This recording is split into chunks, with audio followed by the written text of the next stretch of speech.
Então, vamos lá, gente. Retomando aqui o nosso conteúdo, né? Nós havíamos interrompido ainda no finalzinho da Revolução Francesa, da aula passada, a nossa disciplina é História da Educação, nós estamos no tópico o Iluminismo e a Educação, que é da unidade 3, tá certo? Então, o pessoal que está chegando agora, para se situar, quem me acompanha de acordo com o nosso material apostilado, sabe que eu sigo a sequência do nosso conteúdo, tá? Mas quem não acompanha, é só ficar com a escuta atenta e não vai perder o conteúdo. Mais uma vez eu solicito, vamos silenciar os microfones, porque às vezes eu silencio todos. Mas mesmo assim ainda fica tendo ruído.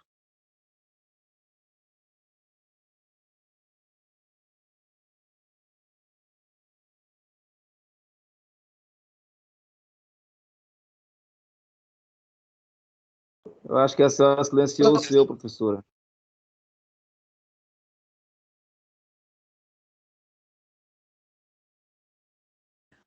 Alô, 1, 2, 3, testando, ok? Voltou. Ok, É agora. porque quando eu silencio todos, eu silencio até a mim.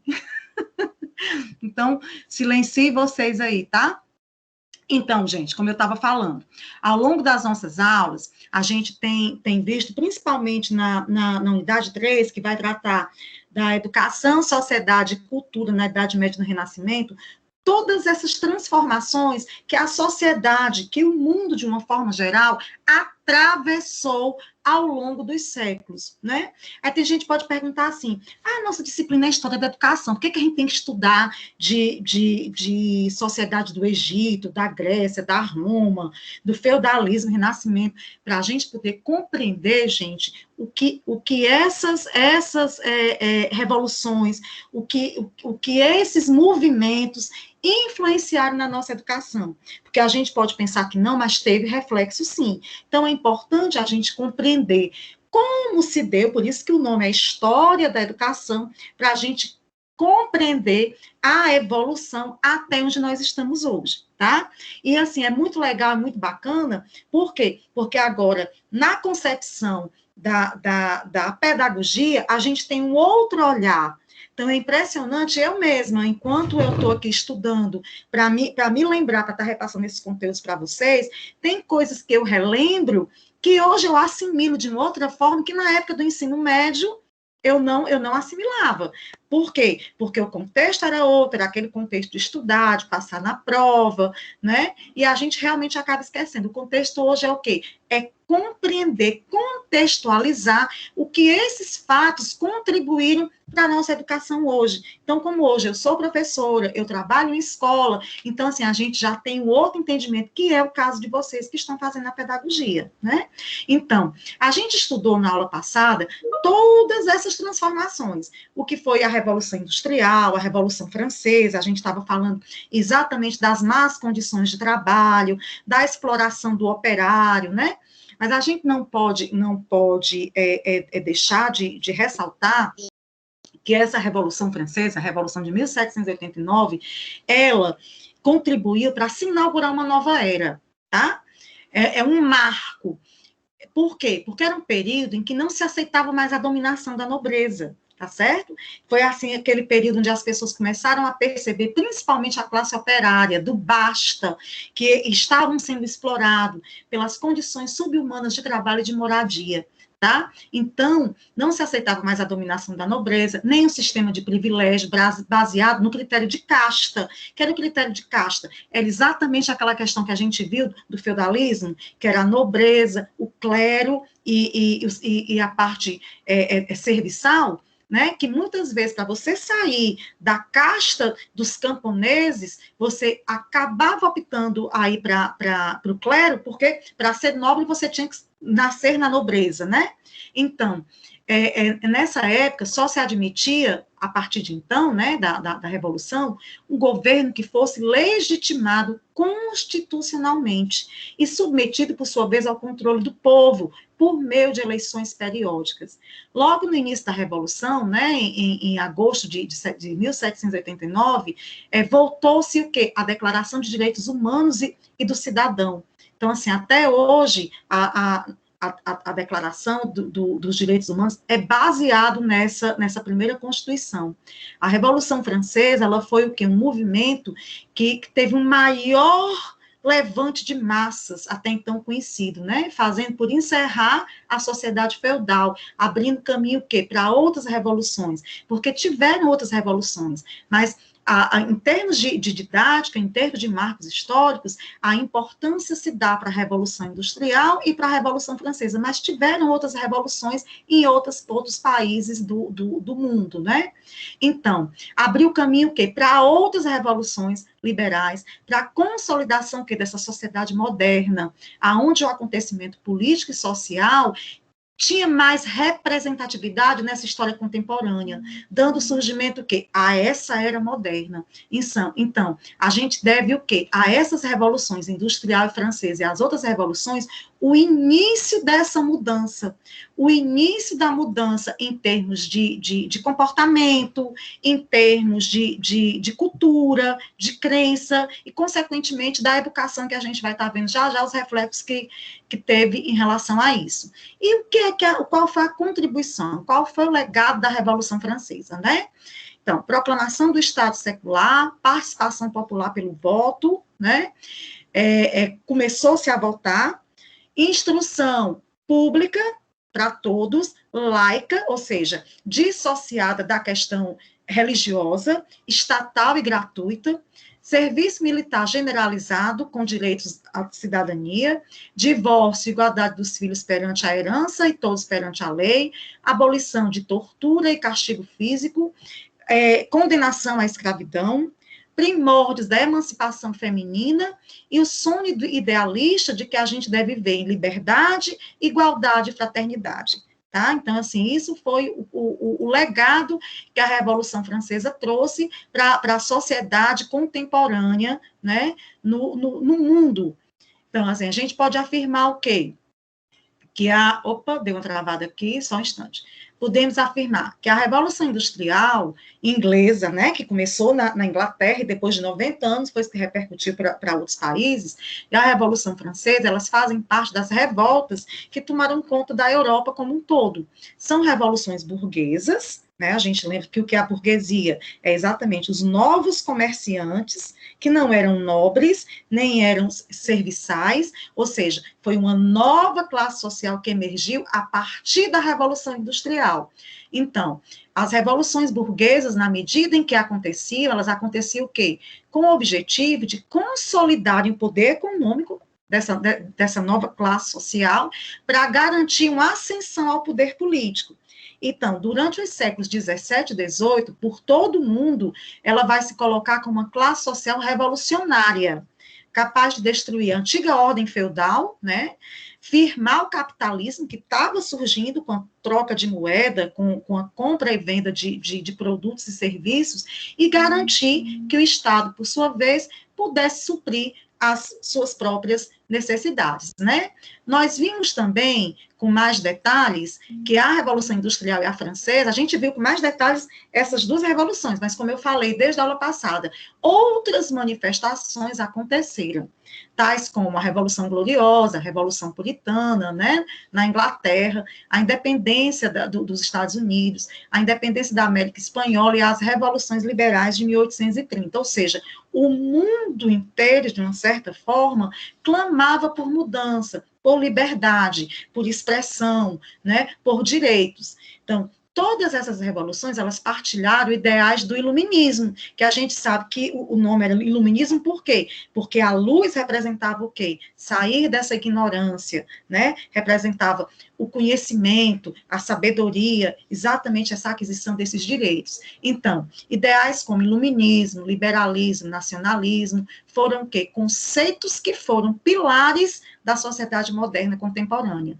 Portanto, o que essas revoluções têm em comum é principalmente o fato de trazerem o novo, o moderno, de consolidarem a modernidade, né? Aí a gente chega no ponto X da nossa disciplina, que é a questão da educação. O que é que isso refletiu, né, na sociedade iluminista, que era exatamente essa sociedade dita transformadora, que queria mudanças no contexto social, no contexto político, no contexto econômico e, por que não, no contexto educacional. Então, quais foram os impactos, quais foram os reflexos? Desenvolvimento da educação estatal, ou seja, a educação, ela era uma obrigação do Estado, não é? E universal, gratuita e obrigatória, pelo menos na escola primária, que é a educação básica. No caso, trazendo para a gente, a educação básica corresponde ao ensino fundamental, anos iniciais, anos finais e ensino médio, né? Iniciação do laicismo no ensino, com a substituição do ensino da religião pela instrução moral e cívica, ou seja, não desconsiderando a existência de Deus, da divindade, tá certo?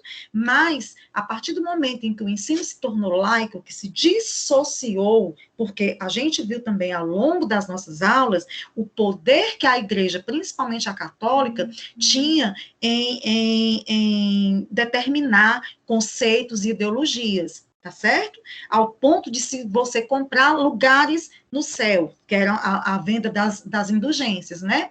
Então, um dos conceitos dessa nova sociedade era exatamente separar, substituir o ensino da religião pela instrução moral e cívica, com a questão dos valores, com a questão das normas, dos procedimentos que a sociedade da época ditava, né?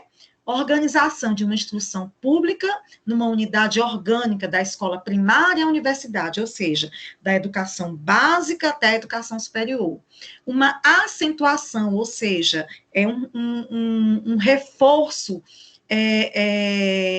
da importância desse espírito universal, cosmopolita. Quando a gente fala cosmopolita, é exatamente universal, que vai unir pensadores e educadores de todos os países, porque, veja bem, nós temos pensadores gregos, né, quando a gente fala dos filósofos, nós temos pensadores franceses, nós temos pensadores de Roma, romano, então, todos eles tinham esse ideal de transformação, esse ideal de sair desse domínio da ideologia religiosa, exatamente porque acreditavam nesse homem com princípios, nesse homem com saber crítico, tá? Então, de repente, fez, né, uma junção desse pensamento universal, tá?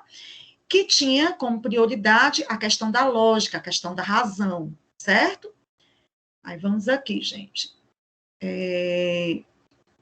Continuando. Ainda na sociedade iluminista, né, o desenvolvimento da educação significou basicamente o quê? Que o Estado tinha que assumir a responsabilidade dessa educação, de controlar esse processo educativo, e que o mesmo devia oferecer instrução aos jovens, à juventude, com conhecimentos úteis, científicos. Então, aqui a gente já começa a ver a preocupação com a questão profissionalizante, tá? Que em séculos passados tinha essa preocupação, mas com uma conotação dos filhos ou aprendizes de artesão. Se a gente lembrar, na Grécia, tinha, claro que o tempo era outro, né? Aquela conotação militar, então tinha todo esse aprendizado também. E aqui não, aqui com essa revolução, com a questão da indústria, com a questão da expansão comercial, marítima, então foi-se também tendo necessidade de mais conhecimento técnico, profissional, tá? Então, essa tendência aconteceu primeiramente na Alemanha, posteriormente na França. Já em relação ao início da educação nacional, a gente pode dizer o quê? Que toda a educação europeia, ela sofreu mudanças significativas, que foram produzidas principalmente por quê? Por conta das transformações políticas provocadas pela Revolução Francesa.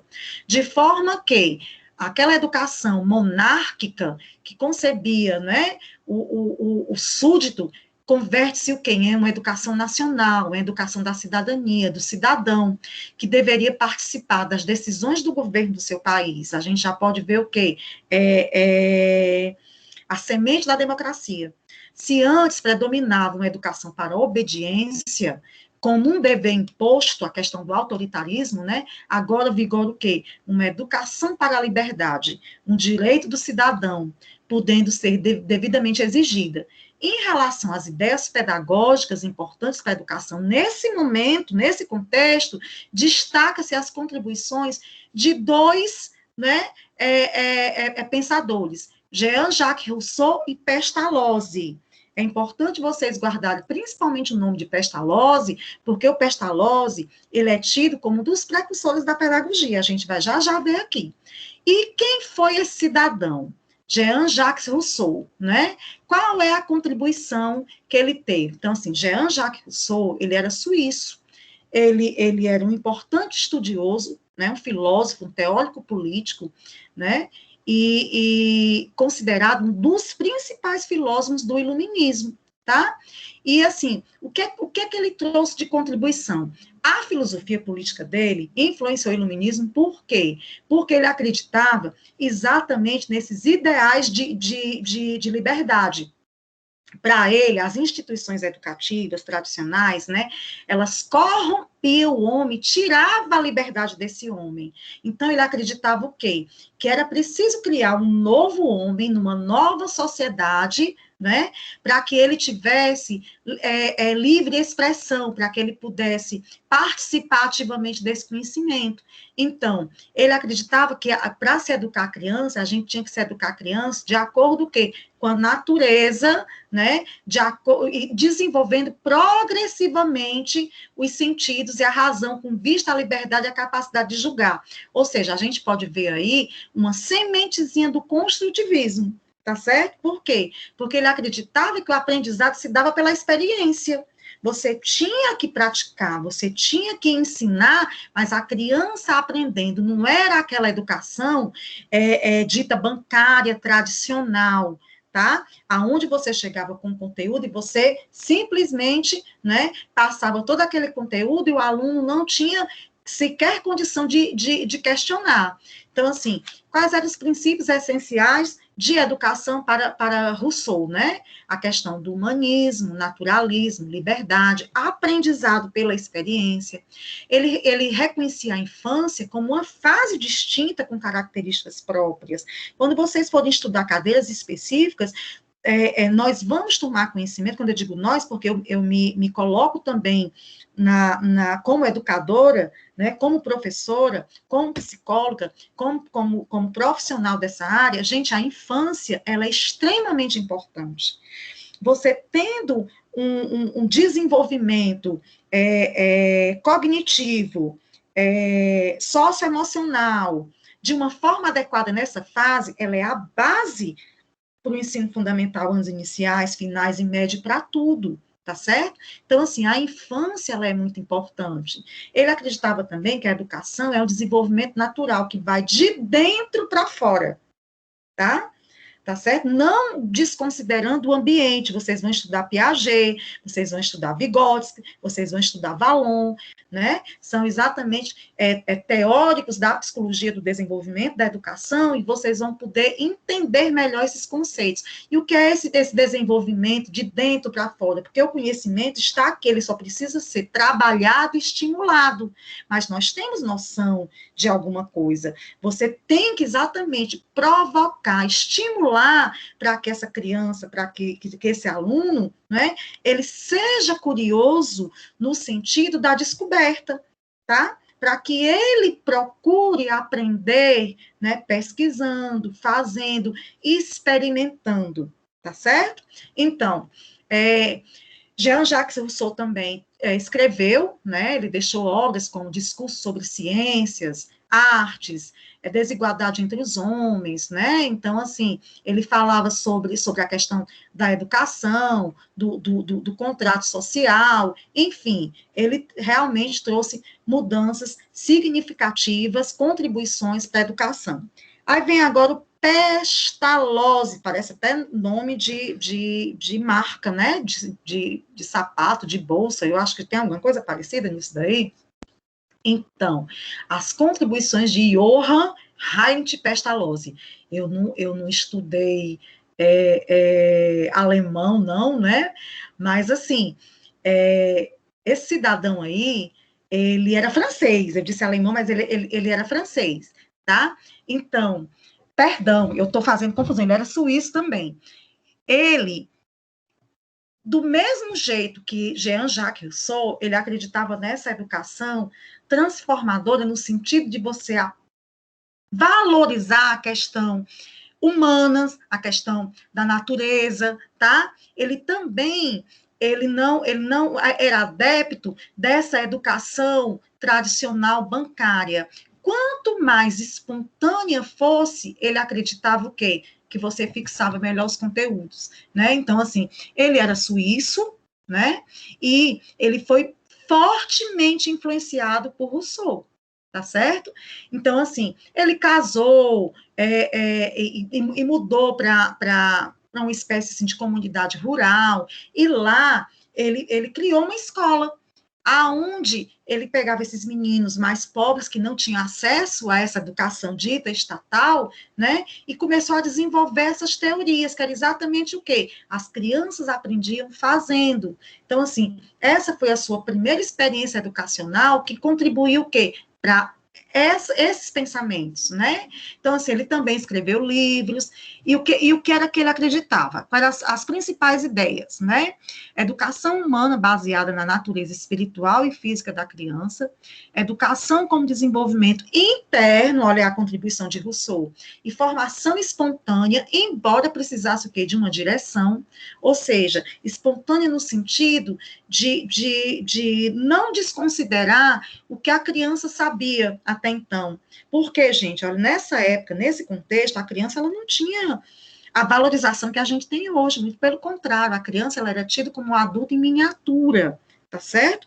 Essa coisa da gente se preocupar com o crescimento da criança, com a questão do peso, né? Com toda essa questão da afetividade, da socialização, nesse contexto aí não tinha. Então, por que Rousseau e Pestalozzi, eles foram, né? Porque eles trouxeram essas ideias que até então ninguém tinha pensado. Então, essas ideias contribuíram o quê? Para uma educação baseada nas circunstâncias em que o homem se encontra, ou seja, o meio, uma educação social, uma escola popular voltada realmente para todos. E aqui ele já começava a falar da importância da educação profissional, mas uma educação profissional pautada numa educação geral.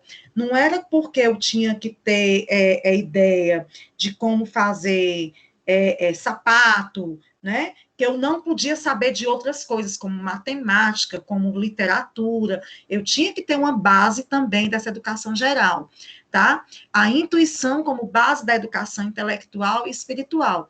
Aí vocês imaginam, gente, né? Nessa época, aonde ainda se tinha muito autoritarismo, as pessoas estavam saindo, né, com resquícios dessas revoluções. Aí vem dois pesquisadores, estudiosos, e fala essas coisas, as pessoas assim olhavam meio sem acreditar, mas eles persistiram, e assim, nós temos esses nomes, nós citamos esses nomes, mas outros pensadores concordavam e concomitantemente serviu o quê?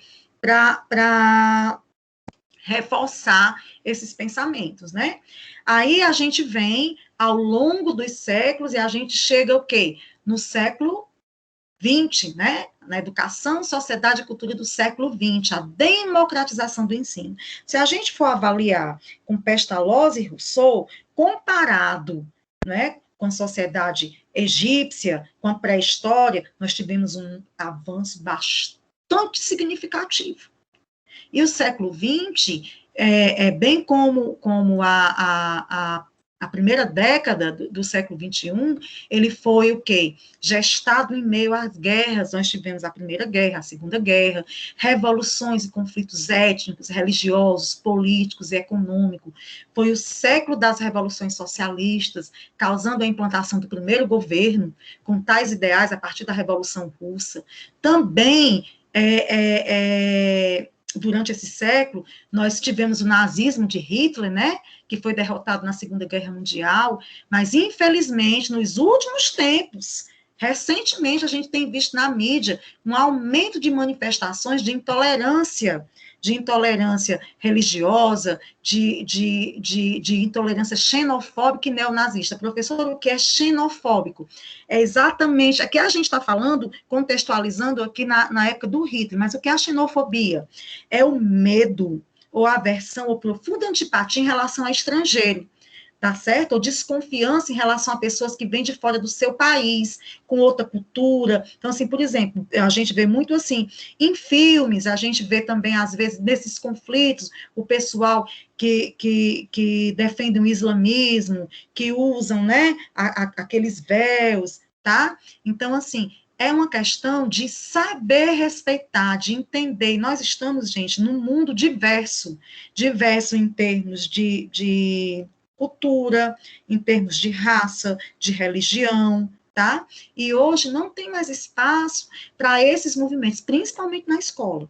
A escola é o espaço onde se deve pregar essa diversidade, de não aceitar o quê? Preconceito, de não aceitar a xenofobia, né?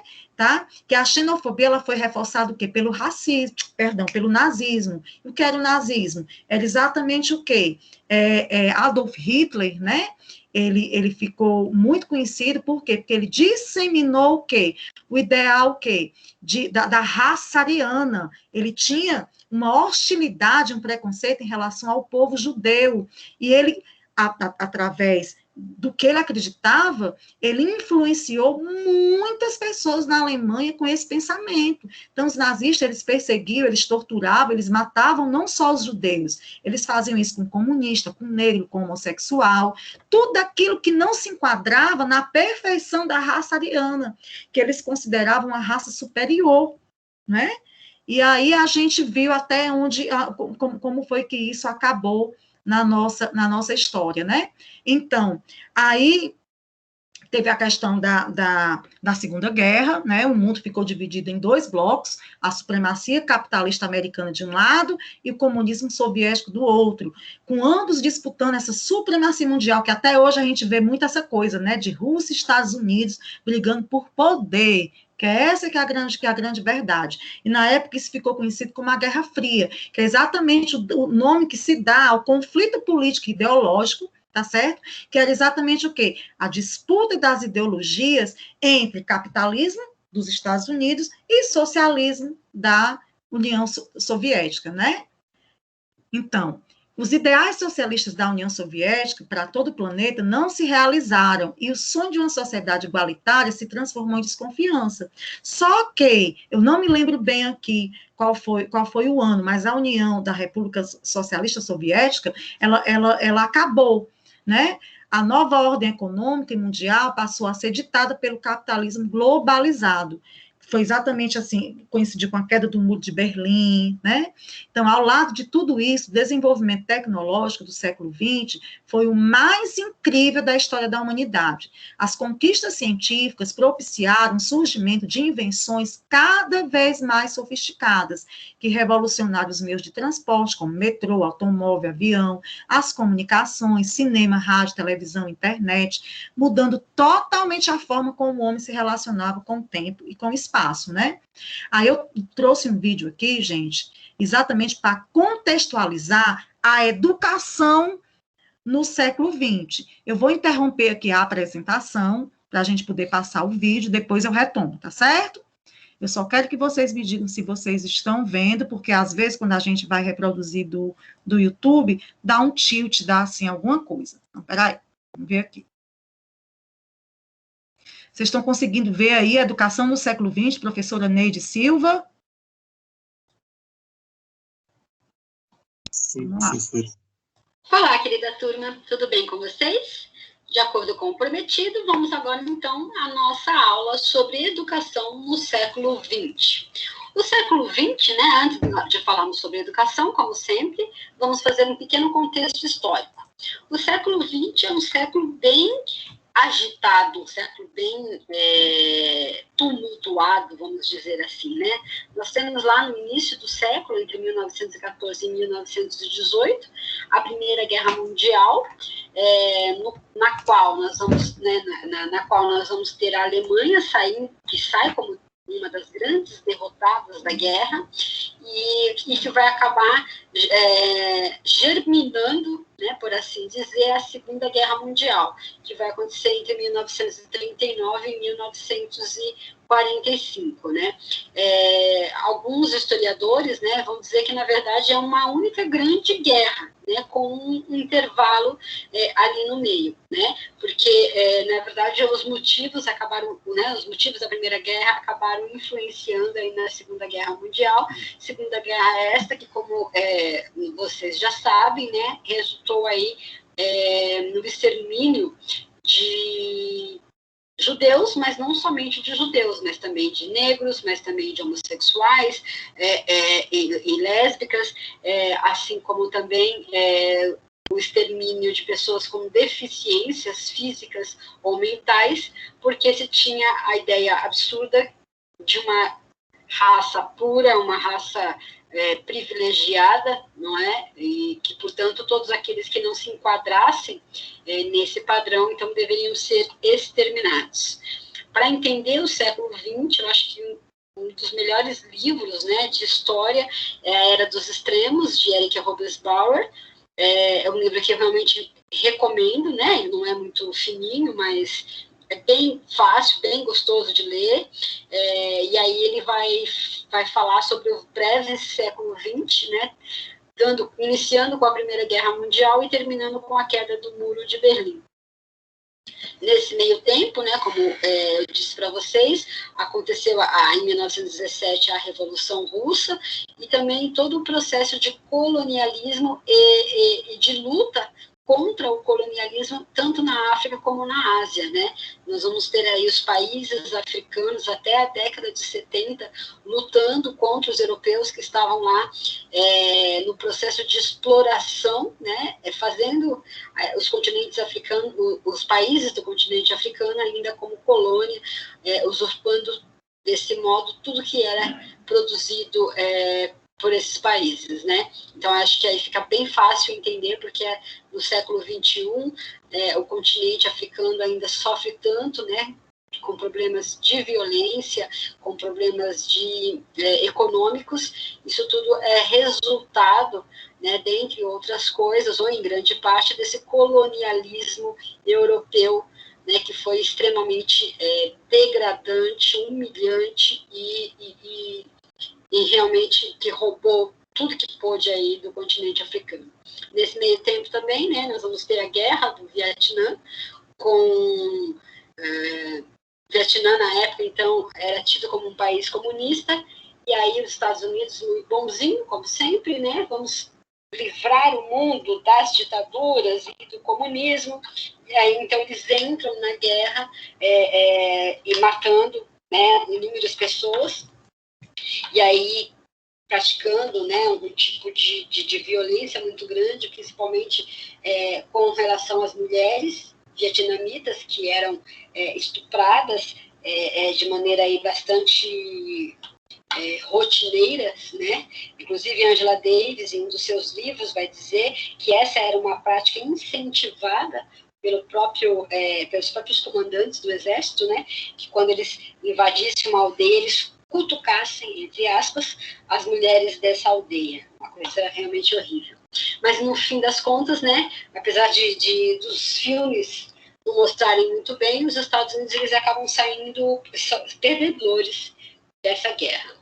Bom, então, esse aí então vai ser o contexto histórico, né? E é claro que todas essas tensões vão influenciar fortemente a educação.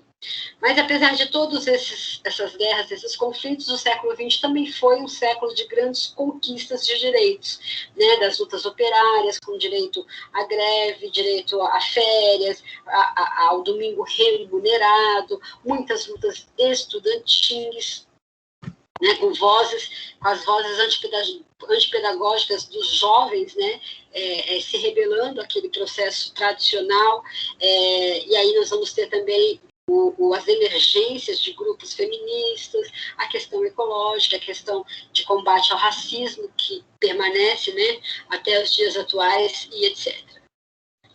Com relação, então, ao debate educacional, né, nós vamos ter aí duas grandes correntes teóricas, a escola nova e a concepção marxista. Então, nós vamos ter aqui, né, ao começar o século XX, a chamada escola tradicional, ela, então, aquela escola que a gente estudou, né, no vídeo anterior, que fala sobre a modernidade, aquela escola, então, mais nacionalista, que vai ter um Estado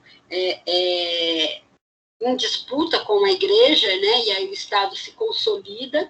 Então, essa escola tradicional, que tem o mestre como os professores como centro do processo de ensino-aprendizagem, ela já está basicamente consolidada. Isso é claro, né, gente, nos países europeus, né, aqui no Brasil, até hoje nós não temos uma escola consolidada, gratuita e com acesso irrestrito para todos e todas. Mas, né, aqui nós estamos falando ainda de um contexto um pouco mais europeu. E, de linhas gerais, né, nós vamos ter, então, né, que as duas tendências iniciais do século XX são a afirmação da autoridade do Estado sobre o aparelho escolar, e aí, então, você vai ter a educação como uma forte representante das ideias do Estado, né? Então, o próprio currículo vai refletir isso.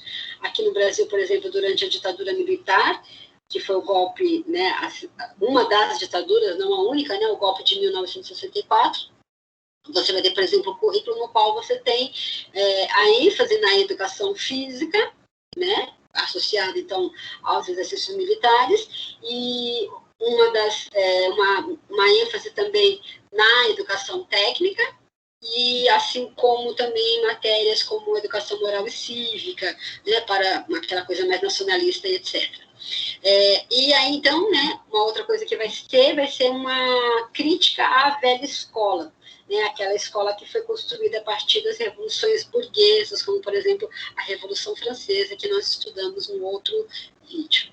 Em meio a tudo isso, vai surgir, então, né, um movimento de educadores europeus e norte-americanos, que é chamado, então, o movimento de escola nova. Esse movimento ele vai questionar a passividade da criança no processo educacional tradicional e vai propor escolas mais com metodologias mais ativas.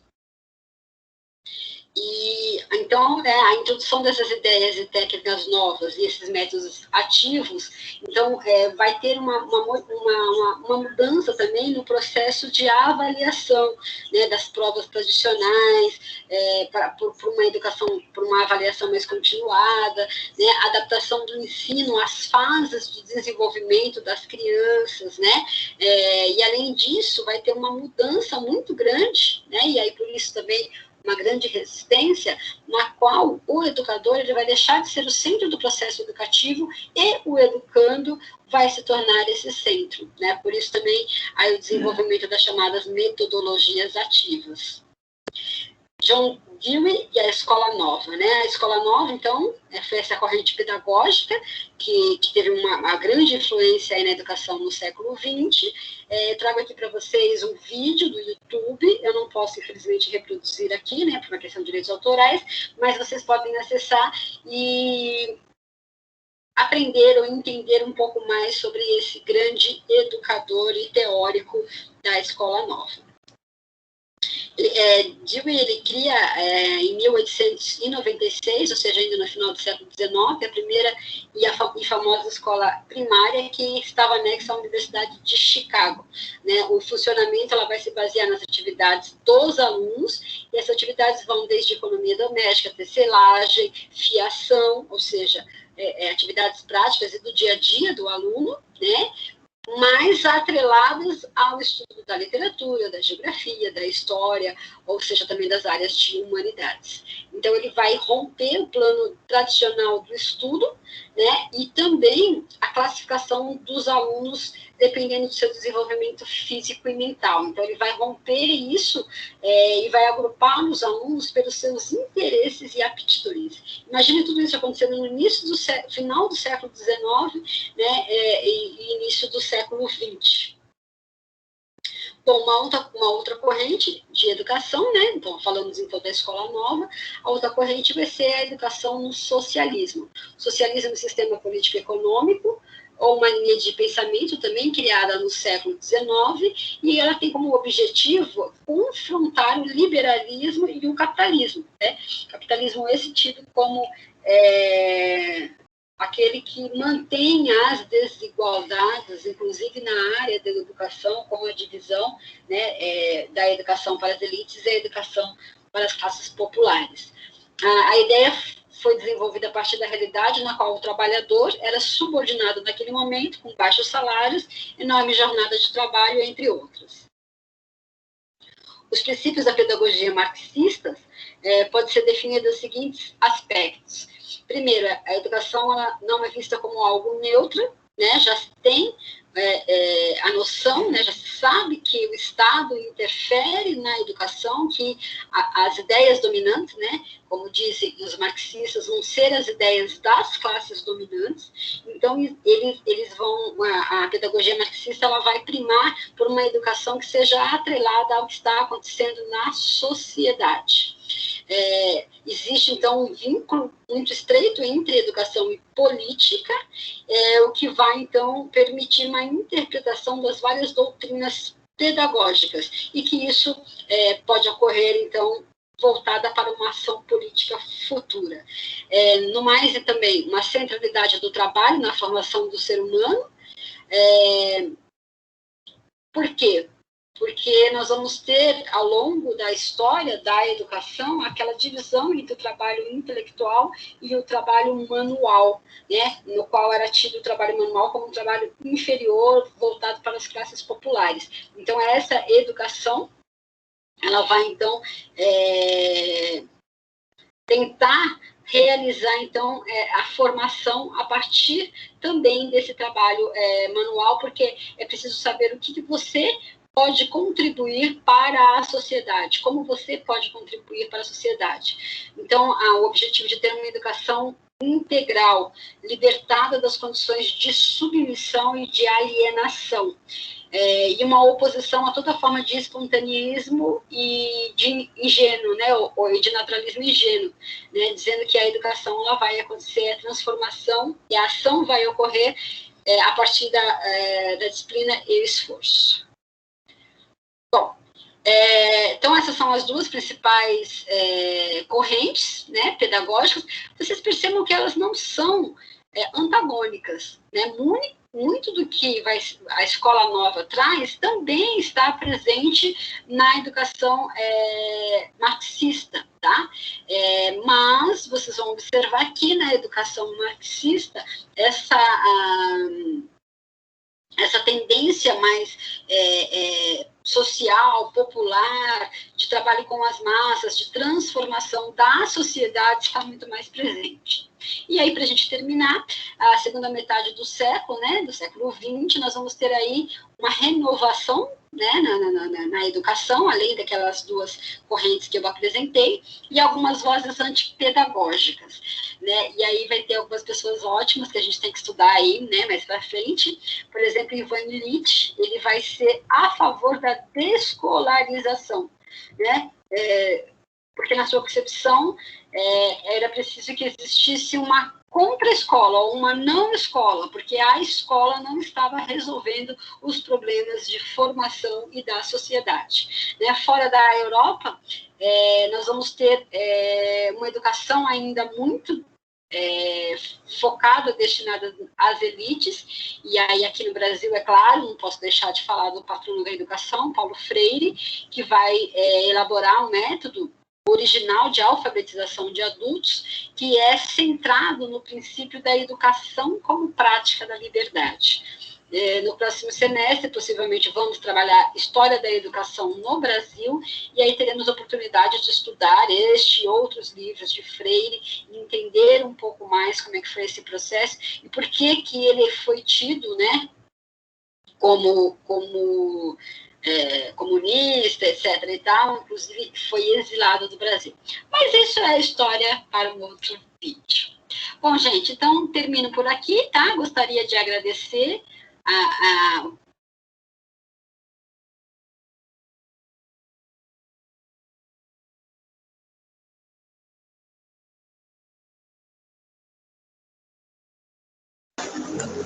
Professora, está sem um áudio.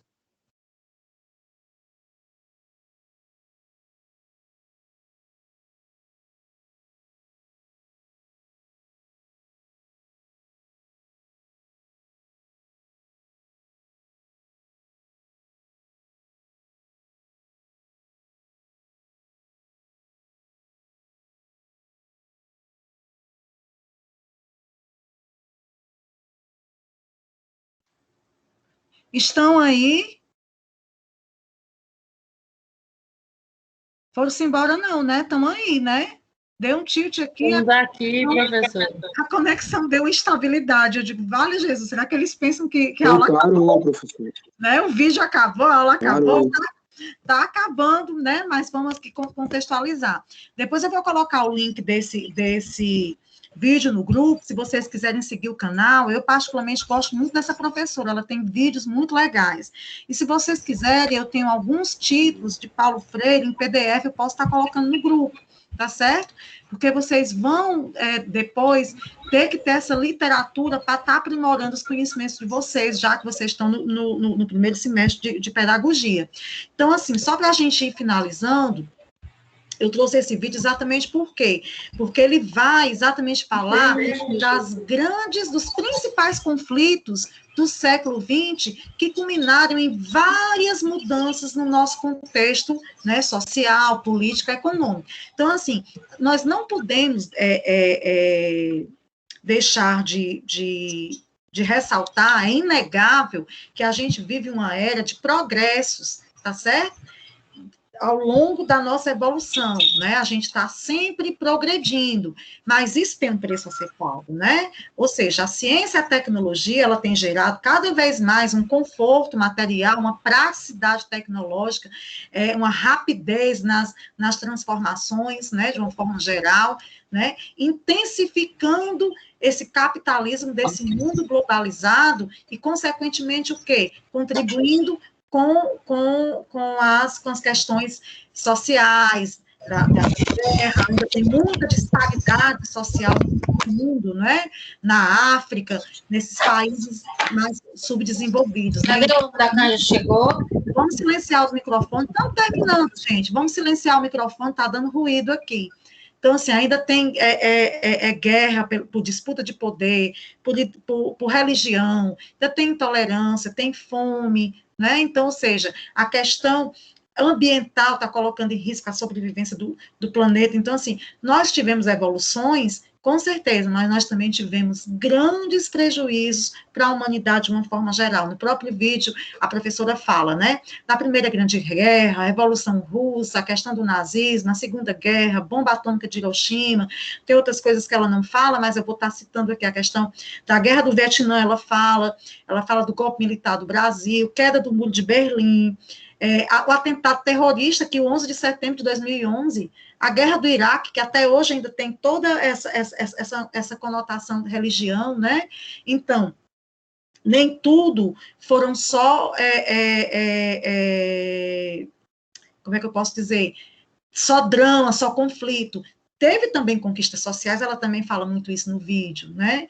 Então, assim, teve a extensão do direito de voto para as mulheres, para os analfabetos, a intensificação dos direitos do cidadão, mais direito para as mulheres, para as crianças, para os trabalhadores, para os idosos, a questão do respeito às etnias, que eu falei agora há pouco em relação à questão da diversidade cultural, a questão dos direitos das minorias, uma intensificação dos direitos e defesa do meio ambiente e dos animais também, né? Teve toda essa questão dos avanços científicos em relação ao automóvel, avião, telefone, cinema, rádio, ela cita também esse aspecto de invenção, a própria tecnologia, a gente tem um exemplo do computador, do celular, as televisões, gente, né? Hoje a televisão ela é bem fininha, leve, máquina de lavar, ar-condicionado, ou seja, nós tivemos muitos avanços científicos na questão da chegada do homem à Lua, os satélites artificiais, partindo para o ramo da saúde, a descoberta do antibiótico, que contribuiu para que a expectativa de vida do homem, de uma forma geral, aumentasse. Hoje é muito comum que o idoso passe dos 80, muitos passam de 90 anos, né? Tirando essa questão da pandemia do Covid, que é uma situação atípica, mas de uma forma geral, a descoberta dos antibióticos, das vacinas, contribuíram para isso. A emancipação feminina com contraceptivo oral, né? Fez com que a mulher se emancipasse, tivesse uma participação ativa na sociedade e no mercado, a questão da tecnologia, DVD, pendrive, gente, outro dia que eu digo mês passado, eu estava arrumando umas caixas lá na escola que eu trabalho, eu encontrei o disquete, era um CDzão assim, ó, não era o CD, era assim, enorme, né? Depois encontrei aquele disquetezinho assim, hoje a gente tem tudo no pendrive, hoje a gente tem tudo na nuvem, gente, nem pendrive a gente precisa mais. E a educação sofreu influência de todos esses avanços científicos, de todas essas transformações, né? A gente pôde perceber exatamente essa questão da escola tradicional, da nova escola, a questão da educação socialista. Vocês vão ver isso com mais detalhe nas próximas disciplinas, mas é só para a gente contextualizar a educação nesse século XX e nesse século XXI, que apesar desses grandes conflitos que marcaram o século XX, foi nesse período que a educação mais se democratizou e se espalhou, né? A pressão da classe trabalhadora e a necessidade de qualificar a mão de obra para essas atividades industriais se tornaram cada vez mais exigentes e fazendo o quê? Com que essa expansão da democratização do ensino se acentuasse. Então, nesse sentido, vários países da Europa, da América, realizaram profundas reformas na educação, né? Então, a educação primária ela foi levada a grandes proporções no mundo todo, proporção no sentido da valorização. Então, em consequência dessa importância, dessa democratização, né, do ensino primário, produziu-se para todos os países, de uma certa forma, uma maior demanda pelo ensino médio, profissionalizante e superior, que suscitou o quê? Na segunda metade do século XX, né, o surgimento das universidades, tá certo?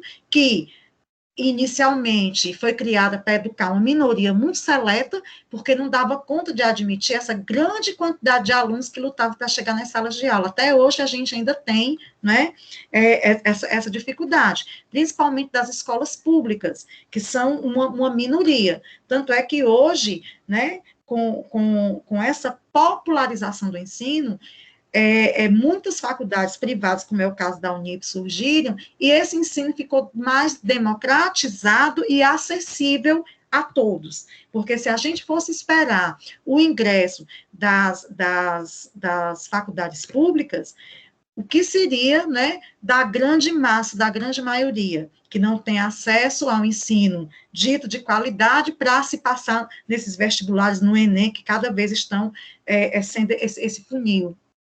Ela também fala no vídeo, que é importante a gente salientar, vou ver se eu encontro o link daquele vídeo do YouTube que ela cita, que é exatamente a proposta educacional do John Dewey, né, que é outro teórico também, muito conhecido na pedagogia americana, né? Ele foi filósofo, foi um pedagogista, e um dos principais representantes do ensino pragmático. Do ensino pragmático, em que sentido? Ele defendia a questão da prática para aprender, você aprende fazendo. Ele também escreveu muito sobre pedagogia, e ele é uma referência no campo da educação moderna, né?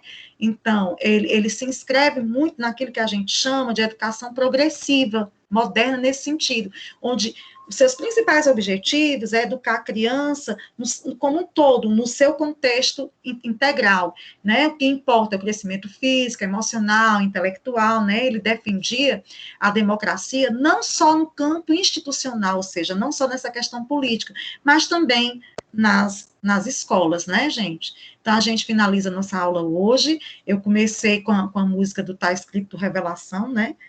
Bem animada, que fala sobre essa good vibe, né? E vou terminar com esse pensamentozinho aqui, ó. Para os dias bons, sorrisos, sorria. Para os dias ruins, a ciência. E para todos os dias, fé. Né? As coisas estão melhorando, felizmente, a vacina está chegando para todo mundo, já vai estar todo mundo vacinado, mas a vacina não significa que a gente esteja totalmente imune, os cuidados precisam continuar, tá? Mas a gente precisa ter essa animação, ter essa alegria de que as coisas vão melhorar, porque já estão melhorando, tá? Então, a gente passou um pouquinho do horário, porque eu queria realmente terminar o nosso conteúdo hoje, conteúdo da unidade 3. Na aula que vem, a gente vai estar começando a unidade 4. Leiam o item 7, que trata da catequese e o início da colonização. Tá bom, meus queridos? Pois, ó, uma boa semana para vocês. Fiquem com Deus. Vou encerrar aqui a nossa gravação, tá? E se Deus quiser, até semana que vem. Ele vai querer, tá? Beijo, beijo, beijo para todos vocês. Tchau, tchau. Fiquem com Deus, viu?